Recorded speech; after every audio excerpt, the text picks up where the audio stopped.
जय बाबा श्री मणिमेश जी की, सभी भक्तों को जय भोले जी की। आज की जो वीडियो हमारी मणिमेश जी यात्रा के ऊपर है, क्योंकि काफ़ी सारे भक्तों ने हमारे चैनल से जो भक्त जुड़े हुए हैं उन्होंने बताया था कि अमरनाथ जी के साथ साथ हमें मणिमेश जी की भी वीडियो बताइए आप, क्योंकि इस बार मणिमेश जी की यात्रा पे भक्त जा रहे हैं।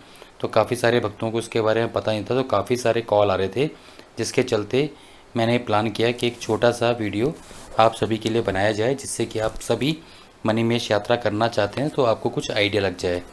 तो भोले बाबा जी के आशीर्वाद से पहले तो मैं आपको बता दूं कि मणिमेश हिमाचल में पड़ता है। हिमाचल में चंबा और चंबा से आगे भरमौर जाना पड़ता है, और मैं आपको पूरा रूट बता दूंगा। तो हिमाचल में मणिमेश पर्वत है, जिसके ऊपर मणि रूप में भोले बाबा जी के दर्शन होते हैं।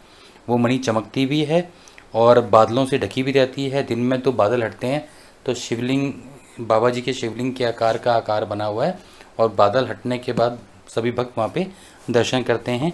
और रात को मणि के रूप में ये जो मणिमेश जी की यात्रा है ये चलती है कृष्ण जन्माष्टमी से लेके राधाष्टमी तक। मेला भरता है, काफ़ी सारे भक्त आते हैं मेले में, और अधिक भीड़ होती है, काफ़ी भीड़ होती है। लेकिन यात्रा ट्रैक काफ़ी लंबा है, तो आराम से यात्रा हो जाती है। तो अब जाना कैसे है, कैसे पहुंचना है, इसके बारे में आपको सारी इन्फॉर्मेशन दे दूं। कितना खर्चा आएगा, कहाँ रुकेंगे, क्या क्या परेशानियाँ होती हैं। भोले बाबा जी के आशीर्वाद से मैं भी मणिमेश जी की यात्रा 5 बारी कर चुका हूँ। सबसे पहले शायद मैं 2012 में गया था, फिर 15 में, फिर 16 में, फिर 18 में, ऐसे ऐसे ग्रुप लेके भी गए हैं। तो भोले बाबा जी के आशीर्वाद से मेरी कोशिश रहेगी कि सही जानकारी और पूरी संपूर्ण जानकारी आपको दे पाऊँ, जिसकी वजह से आपको कोई परेशानी ना हो। फिर कोई ऐसा क्वेश्चन रहता है जो छूट जाता है तो आप कमेंट बॉक्स में कमेंट कर सकते हैं, या फिर मेरा नंबर है 9891999236। इस पर भी आप कॉल करके इन्फॉर्मेशन ले सकते हैं। अभी अच्छी बात यह है कि काफ़ी सारे भक्त गए थे, उन्होंने मुझसे वीडियो शेयर की, और जिसकी वजह से और भक्तों को भी इन्फॉर्मेशन मिली कि मणिमेश पर्वत कहाँ पे है। क्योंकि हमारे ग्रुप में कम से कम भी 8,500 के आसपास यात्री जुड़े हुए हैं पूरे ऑल ओवर इंडिया से, जिसमें केरला, कर्नाटका, साउथ, उड़ीसा सबसे यात्री हैं। तो उधर के यात्रियों को इतना इन्फॉर्मेशन नहीं है कि मणिमेश पर्वत कहाँ पे है। तो जब भक्त लोग दर्शन शेयर करते हैं तो हम भी उनके साथ शेयर करते हैं, तो उनका मन भी होता है कि वो आएँ बाबा जी की यात्रा में और देखें यहाँ पे आके कि कहाँ मणिमेश पर्वत है। तो मेरी आप सभी भक्तों से हाथ जोड़कर विनती है जो मणिमेश जा चुके हैं, या किसी के पास भी कोई सही इन्फॉर्मेशन हो मणिमेश यात्रा के बारे में, तो मेरे 9891999236 नंबर पे व्हाट्सएप कर सकता है। ये मेरा नंबर है जो आपको स्क्रीन पे नज़र आ रहा है, इस पर व्हाट्सएप कर सकते हो, जिससे कि हम अधिक से अधिक भक्तों को श्री बाबा मणिमेश के द्वार तक पहुंचा पाएँ। हमारी ये कोशिश रहेगी। तो यात्रा के बारे में शुरू करते हैं। तो जैसा कि मैं आपको एक बेस पॉइंट ले लेता हूँ, दिल्ली। अगर दिल्ली से आप आना चाहते हैं तो सबसे पहले मतलब आप बस की बात करते हैं तो दिल्ली आईएसबीटी से आपको बस मिलेगी जो आपको चंबा उतार देगी। सही है, चंबा चंबा आपको हर हाल में चंबा ही पहुंचना है। अगर आपको चंबा पहुंच के आप वहां पहुंच जाते हैं तो वहां से फिर भरमौर के लिए आपको बस मिलेगी।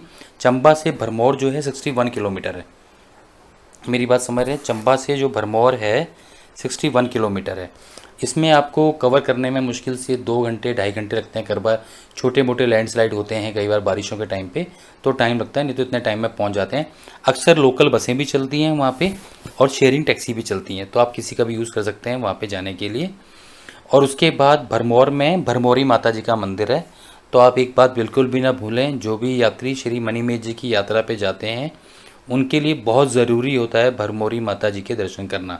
मैं भी जब से 4 या 5 बारी गया हूँ मणिमेश जी की यात्रा पे, तो हमने भी भरमौरी माता के दर्शन किए हैं। वहाँ पे कुंड भी है, वहाँ पे आप स्नान भी कर सकते हैं, और माता जी के दर्शन करना बहुत ज़रूरी होता है मणिमेश जी की यात्रा करने से पहले, ऐसा बताया जाता है। तो बहुत ज़रूरी है भरमौर में आप रुकें और वहाँ पे माता रानी जी के दर्शन करके आएँ ऊपर।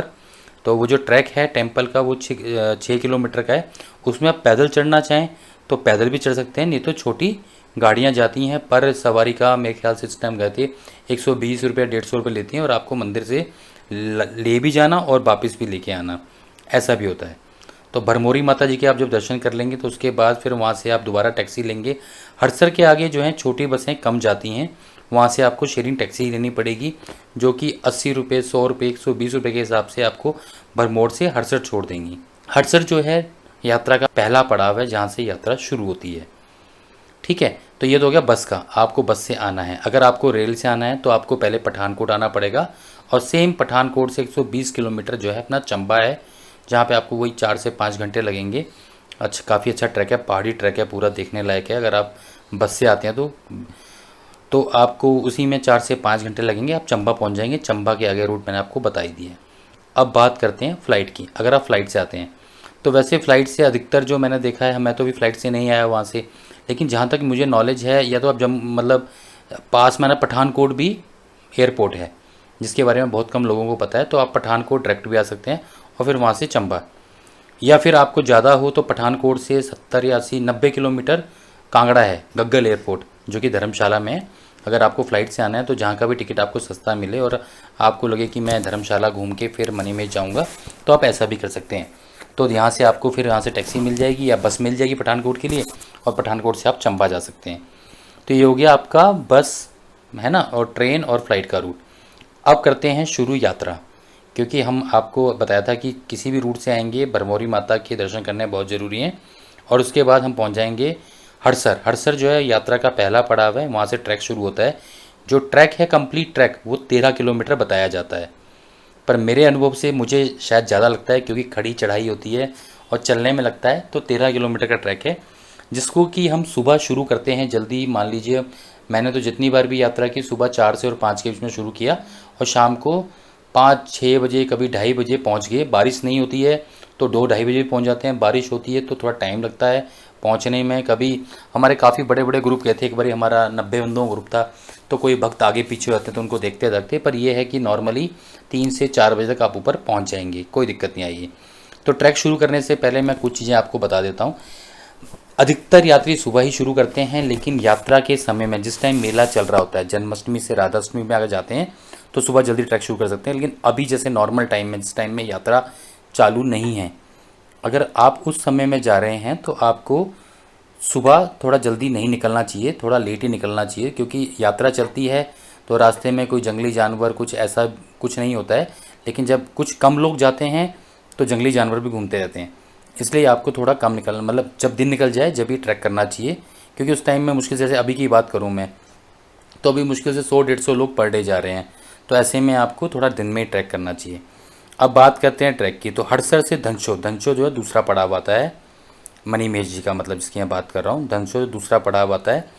उस पर आपको काफ़ी सारे भंडारे मिलते हैं यात्रा के टाइम पे, आप रुक सकते हैं यात्रा के टाइम पे वहाँ पे, और वहाँ पे आराम कर सकते हैं। कुछ लोग वहाँ पे भी स्टे करते हैं और अगले दिन यात्रा स्टार्ट करते हैं। लेकिन मैं बाबा जी की कृपा से 4-5 बार ऊपर जाके स्टे किया शिवकुंड के पास ही, क्योंकि काफ़ी टाइम होता है, कर लेते हैं आराम आराम चलने के बाद भी। तो जो मैं आपको बताना चाहता हूँ कि हड़सर से जो धनसो है वो 6 किलोमीटर, तो 6 किलोमीटर का ट्रैक ठीक है, चलने लायक है, चल सकते हैं। तो धनसो हो गया। धनसो के बाद आपका आता है पार्वती कुंड। पार्वती कुंड में जो भी अपनी बहनें महिलाएं यात्रा पे जाती हैं, उनको शिव कुंड में स्नान करना अलाउड नहीं होता है। तो सभी माता बहनों को पार्वती कुंड में ही स्नान करना होता है, और वहाँ पे सिर्फ महिलाएं स्नान करती हैं, जेंट्स लोग नहीं करते हैं। तो जो भी माताएं बहनें मेरी जाएं यात्रा पे, वो अपना पार्वती कुंड में स्नान करके फिर ही आगे जाएँ शिव कुंड में दर्शन करने के लिए ऊपर। और जो भाई लोग जाएँ वो शिव कुंड में स्नान करें और आगे फिर यात्रा के लिए जाएँ। तो आगे पार्वती कुंड आता है। पार्वती कुंड से 1 किलोमीटर जो है मणिमहेश, जो जिसे डल झील बोलते हैं, डल लेक बोलते हैं, वो झील है जहाँ से बाबा जी के पर्वत के दर्शन होते हैं। दर्शन नीचे से भी होते हैं, पार्वती कुंड से भी और डल झील से भी होते हैं, ऊपर सभी लोग दर्शन करते हैं। और एक परंपरा है कि वहाँ पे जो भोले बाबा जी के चेले होते हैं, जो उस डल लेक को चल के पार करते हैं, तो वो भी वहाँ पे देखने को मिला है, हमने देखा है कई बार। कुछ वीडियो भी डाली हुई हमने यूट्यूब पे, आप देखना चाहें तो देख सकते हैं, या नहीं तो आप मेरे व्हाट्सएप पे कमेंट करेंगे तो मैं आपको वीडियो भी शेयर कर दूंगा, जो डल लेक की वीडियो हैं। तो ऊपर से भी बाबा जी के दर्शन होते हैं। अब जो है कि ये तो दर्शन हो गए, इसके अलावा वहाँ पे कमल कुंड भी है। अभी 2-3 साल से ही काफ़ी सारे भक्त जा रहे हैं, पहले वहाँ नहीं जाया करते थे भक्त। तो कमल कुंड भी है, वो भी पास में ही, आप जाना चाहें तो जा सकते हैं, पर आपको पता होना चाहिए रास्ता कहाँ से, क्योंकि वहाँ पे नीचे वाले रास्ते में धुंध ज़्यादा पड़ जाती है, तो कहीं आप रास्ता ना भड़क जाएँ, तो आपको मालूम होना चाहिए कहाँ पे है। इसकी तो क्या पैदल यात्रा का, आप एक दिन में जाएं और ऊपर जाके स्टे करें, क्योंकि मणि के दर्शन, जो मेरा एक्सपीरियंस है, अक्सर ही मैं राधाष्टमी वाले दिन पे गया हूँ। मतलब जैसे कल राधाष्टमी है, तो आज सुबह ट्रैक शुरू किया, रात को स्टे किया, तो मॉर्निंग में वहाँ पे मणि के दर्शन भोले बाबा जी के आशीर्वाद से हमेशा हुए हैं, मुझे भी हुए हैं, हमारे ग्रुप के लोगों को भी हुए हैं। कुछ सेकंडों के लिए मणि चमकती है, उसकी वीडियो मैंने डाली हुई है, तो रात को भक्तजन वहाँ पे भजन कीर्तन करते हैं और पूरी रात वेट करते हैं उस पर्वत का, बाबा जी के, देखते रहते हैं निगाहें टिका के कि कब मणि के दर्शन होंगे। जब दर्शन होते हैं तो वहाँ पे काफ़ी सारे जयकारे लगते हैं और सबको जगा दिया जाता है और सब लोग मणि का दर्शन करते हैं और सुबह स्नान करके बाबा को प्रणाम करके यात्रा को पूरा करके अपना नीचे आते हैं। तो ये है पैदल यात्रा का। अब इसमें बात करते हैं कि जो लोग पैदल यात्रा नहीं कर सकते हैं उनके लिए क्या है कि वहाँ पे खच्चर हैं, खच्चर से आप यात्रा कर सकते हैं, लेकिन पालकी नहीं है। मनी महेश जी में पालकी मैंने अभी तक नहीं देखी और अभी 1-2 साल से स्टार्ट हो गया होगा, तो मुझे कोई अपडेट नहीं है। किसी को अपडेट हो तो मुझे बताइएगा। तो अभी पालकी वहाँ पे नहीं है, खच्चर से आप यात्रा कर सकते हैं। दूसरा है हेलीकॉप्टर से, आप हेलीकॉप्टर से भी यात्रा कर सकते हैं। हेलीकॉप्टर का जो किराया था उस टाइम में जब हम गए थे यही 1900 के आसपास था। अब जाए 2000 रुपये होगा, 2000 रुपये वन साइड का, दोनों साइड का 4000 रुपये, तो आने जाने का 4000 रुपये। और जो हेलीकॉप्टर मिलेगा वो आपको भरमौर से मिलेगा, भरमौर से सीधा गौरीकुंड के लिए। ऊपर डल लेक के पास हेलीकॉप्टर नहीं जाता है, फिर आपको 1 किलोमीटर पैदल जाना ही पड़ेगा या आप खर्चा कर सकते हैं। तो ये रहता है आने जाने का। लेकिन मेरा जो एक्सपीरियंस है मैं आपको बता देता हूँ, जब कभी मौसम बहुत ज़्यादा ख़राब होता है तो हेलीकॉप्टर भी नहीं उड़ते हैं। हमारे साथ एक बार ही हो चुका है कि हमारा पूरे का पूरा ग्रुप, हमने टिकट ली हुई थी और हम पार्वती कुंड में ही फंसे रहे ऊपर और वेट करते रहे कि हेलीकॉप्टर आएगा आएगा, लेकिन वहाँ से कोई हेलीकॉप्टर नहीं आया। जो उन्होंने बात की कि धुंध बहुत ज़्यादा है, फिर आखिरी में हमें घोड़े खच्चरों से और पैदल ही नीचे आना पड़ा। तो ऐसा भी होता है ये, लेकिन कभी कभी होता है। 5 साल में एक बार ही हुआ था। तो मैं आपकी नॉलेज के लिए बताना चाहता हूँ कि अगर आप इस टाइप का रिस्क लेना चाहते हैं तो ले सकते हैं, नहीं तो वेट करना चाहते हैं वेट भी कर सकते हैं। क्योंकि हेलीकॉप्टर वाले पैकेज में आपके वहाँ पे टेंट वगैरह हेलीकॉप्टर वाले होते हैं, वो आपको बैठने की सुविधा देते हैं, ऐसा कुछ नहीं है। तो जिनको मजबूरी है कि हेलीकॉप्टर से ही करना है, पैदल नहीं करना है, वो सभी भक्त अपना हेलीकॉप्टर से भी यात्रा कर सकते हैं। अब काफ़ी सारे भक्तों का सवाल आता है क्या क्या लेके जाएँ। देखो, यात्रा मैंने आपको कंप्लीट बता दिया, कैसे पहुंचना है ये भी कंप्लीट हो गया। अब क्या क्या लेके जाएं। एक रेन कोट बहुत ज़्यादा ज़रूरी है, टॉर्च और एक जैकेट तो बहुत ही ज़रूरी है। अपना टावल वगैरह, अपने कुंड में स्नान करना है, गीले कपड़ों के लिए पॉलीथीन, वो तो सब प्लानिंग आप कर ही लेंगे।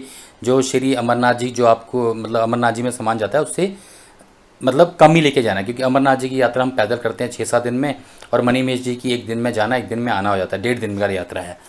तो कम ही लेके जाना है। 2-3 जोड़ी जुराब होगी, हल्का फुल्का खाने के लिए कुछ ड्राई फ्रूट वगैरह ले लिए, ये सब सामान लेके आप जा सकते हैं। बस जैकेट टॉर्च तो आपके लिए बहुत ज़रूरी है, और कुछ मेडिसिन ये बहुत ज़रूरी है। रेन कोट बहुत ज़रूरी है। तो ये रेन कोट, जैकेट और टॉर्च और छाता लेना चाहें तो ले सकते हैं, बहुत ज़रूरी है, क्योंकि बारिश का कोई पता नहीं होता है। और ये जो इस टाइम में यात्रा होती है, जैसे अभी बरसात का टाइम है, तो काफ़ी उसकी वजह से काफ़ी परेशानी हो सकती है अगर बरसात के टाइम में आप यात्रा करते हैं तो। ठीक है, अब बात करते हैं खर्चा कितना होगा। तो खर्चे की तो आपको टिकट का मैंने बता ही दिया जो भी है। ऊपर आपके जो टेंट में रुकेंगे वहाँ पे मुश्किल से आपका 200 रुपये 250 रुपये पर हेड लेते हैं। खाने के भी इतने ज़्यादा चार्जेस नहीं है, रास्ते में भंडारे हैं। अगर आप खाना भी लेते हैं तो 40 रुपये की मैगी, 50 रुपये की मैगी, 50 रुपये का पराठा, ये सब रेट में मिल जाते हैं। 10 रुपये की चाय, 15 रुपये की चाय, कोई ज़्यादा महंगा नहीं है हिमाचल में खाने का, तो ये आराम से मिल जाते हैं और ऊपर कोई आपकी खर्चा होना नहीं है। बात करते हैं कि आप रुकना चाहते हैं भरमौरी माता के यहाँ होटलों में नीचे, तो 500 रुपये 600 रुपये में रूम मिल जाता है। उसमें 3 बंदे 4 बंदे 200 रुपये पर हेड के हिसाब से जब हम गए थे तो इतने का रूम होते हैं। अगर आपको अच्छा होटल चाहिए तो 800 रुपये 900 रुपये में भी मिल जाता है आपको ठीक ठाक रूम। वहाँ पे सराय भी हैं, वहाँ पे धर्मशालाएँ भी हैं नीचे, है ना। हड़सर में जहाँ से यात्रा स्टार्ट होती है वहाँ पे काफ़ी सारी धर्मशालाएँ भी हैं, वो उनमें रुक सकते हैं। तो ज़्यादा खर्चे वाली यात्रा नहीं है। मेन है ट्रैक। अगर आपके अंदर भोले बाबा से मिलने की आस है तो बाबा जी आपको दर्शन जरूर देंगे। ये हो गया। अब काफ़ी सारे लोगों का सवाल होता है, क्योंकि एक्चुअली क्या है, मैं मनी महेश के पूरे ट्रैक की वीडियो बना नहीं पाया हूँ। मैंने श्री अमरनाथ जी यात्रा और जो हमारी टीम के लोग हैं उन्होंने मिलके श्री अमरनाथ जी यात्रा, किन्ने कैलाश जी, श्रीखंड महादेव जी की पूरी ट्रैक की वीडियो बनाई है, ताकि भक्तों को आइडिया हो जाए कि किस तरह का ट्रैक है। तो मनी महेश के अभी पूरे ट्रैक की वीडियो बना नहीं पाए हैं। भोले बाबा जी का आशीर्वाद रहा और बाबा जी की कृपा हुई तो ज़रूर जाके बना के लाएंगे पूरा। फिर भी मैं आपको बता दूं थोड़ा सा कि काफ़ी सारे लोग ना अमरनाथ जी, माता वैष्णो देवी से कंपेयर करके पूछते हैं। वैसे तो भोले बाबा जी का आशीर्वाद हो तो आप यात्रा पे कभी भी और कैसे भी जा सकते हैं, और थकान भी भोले बाबा जी के हाथ में है। फिर भी भक्तों के सवाल के जवाब के लिए मैं बताना चाहता हूँ कि माता वैष्णो देवी से तो काफ़ी मुश्किल ट्रैक है, क्योंकि माता वैष्णो देवी में आपको सिर्फ मतलब रास्ता बना हुआ है, किलोमीटर चलना है, ठीक है। लेकिन मनी महेश जी में उतार चढ़ाव, बारिश, माता वैष्णो देवी जी में आप बारिश से भी बच जाते हैं, लेकिन मनी महेश जी में ऐसा नहीं है। खुले आसमान के नीचे चलना होता है और खड़ी चढ़ाई है, और ऑक्सीजन लेवल जाके ऊपर जाके थोड़ा सा कम हो जाता है गौरीकुंड के पास जाके, वो 1 किलोमीटर का जो पैच होता है, लेकिन उसमें आप आराम आराम चलेंगे तो चढ़ सकते हैं। अब बात करते हैं श्री अमरनाथ जी यात्रा से। तो जिन लोगों ने श्री अमरनाथ जी यात्रा की है भक्तों ने, उनको मैं बताना चाहूँगा, जैसे पिस्सी टॉप की चढ़ाई है ना, इस तरह की चढ़ाई आप मान लीजिए कि आपको चार बारी चढ़नी है, तो आप सीधा बाबा जी के यहाँ पहुँच जाएंगे। प्लेन बहुत कम है, चढ़ाई ज़्यादा है, एक पहाड़ ख़त्म होता है फिर दूसरा आता है, दूसरा ख़त्म होता है तीसरा आता है। तो पिस्सू टॉप की चढ़ाई जैसी आपको 4 चढ़ाई चढ़नी है तो आप ऊपर पहुंच जाएंगे, लेकिन आराम आराम से, भीड़ भाड़ ज़्यादा नहीं होती है। रास्ता अच्छा बना हुआ है, नज़ारे हैं, कभी धुंध आएगी, धुंध आपसे ऊपर निकल जाएगी, बादल आपसे नीचे रह जाएंगे, इस तरह से अच्छा होता है। कई बार बादलों में पानी आपके फील करता हो जाएगा। तो काफ़ी अच्छी यात्रा है, काफ़ी मतलब रोचक यात्रा है, आप करना चाहें तो ज़रूर करें। तो ये था। इसके अलावा अब यात्रा में और भी कोई आपके मन में सवाल हो, मेरे पास काफ़ी सारी वीडियो है मणिमहेश यात्रा की और जानकारी है अभी भी। तो जो भी कोई जानकारी या कोई सवाल आपके मन में हो तो आप हमारे कमेंट बॉक्स में कमेंट भी कर सकते हैं, या मेरे व्हाट्सएप नंबर पे 9891999236 पे आप मुझे कॉल भी कर सकते हैं, और साथ में ही मुझे व्हाट्सएप भी कर सकते हैं। अगर मैं कॉल नहीं उठा रहा हूँ तो आप कोई भी किसी प्रकार की जानकारी चाहते हैं तो आप हमें उस पर संपर्क कर सकते हैं। इसके अलावा मैं बहुत सारा धन्यवाद करना चाहूँगा और बहुत बहुत धन्यवाद करता हूँ उन भक्तों का जिन्होंने श्री मणिमहेश जी की यात्रा और श्रीखंड और किन्नर किला जी की यात्राएं की हैं और जो हमसे इन्फॉर्मेशन शेयर करते हैं। आज भी एक भैया जी का फ़ोन आया था, उन्होंने बहुत सारी वीडियो श्रीखंड महादेव की, क्योंकि हर किसी को मौका नहीं मिलता है। तो जो भी अपडेट होते हैं, हमें अपडेट तो भक्तों से ही मिलते हैं, क्योंकि हम भी हर जगह नहीं जा पाते हैं। तो जो भक्त हमसे जुड़े हुए हैं या और कोई भक्त हमें कोई इन्फॉर्मेशन देना चाहते हैं तो हमारा व्हाट्सएप नंबर यही है 9891999236। आप इस पर कोई भी मैसेज करके इन्फॉर्मेशन, अगर आपके कोई वीडियो है या कोई लेटेस्ट इन्फॉर्मेशन है, क्योंकि हर किसी के पास अलग अलग इन्फॉर्मेशन रहती है। अगर हम आपस में एक दूसरे से इन्फॉर्मेशन शेयर करेंगे तो उससे क्या होगा, कोई भी भक्त यात्रा पे जाने वाला होगा तो उसको यात्रा में परेशानी नहीं आएगी और सही इन्फॉर्मेशन मिलेगी। तो आप मुझे इन्फॉर्मेशन व्हाट्सएप पे भेज सकते हैं या कॉल भी कर सकते हैं ताकि और भक्तों तक ये इन्फॉर्मेशन पहुंच सके। तो भोले बाबा जी के आशीर्वाद से मैंने एक छोटा सा प्रयास किया है श्री मणिमहेश यात्रा को लेके, कि आप सभी को मैंने सही इन्फॉर्मेशन देने की कोशिश की है और सही जानकारी आप तक पहुंचाई है। फिर भी आपको लगता है कुछ इसमें छूट गया हो या कुछ इसमें सुझाव हों और, तो आप कमेंट बॉक्स में कमेंट कर सकते हैं या मैं व्हाट्सएप भी कर सकते हैं। भोले बाबा जी के आशीर्वाद से हमारी ये कोशिश रहेगी कि सही जानकारी और जल्द से जल्द आप तक पहुंचाई जाए ताकि सभी भक्त बाबा मणिमहेश जी के दर्शन कर पाए। जय बाबा श्री मणिमहेश जी की।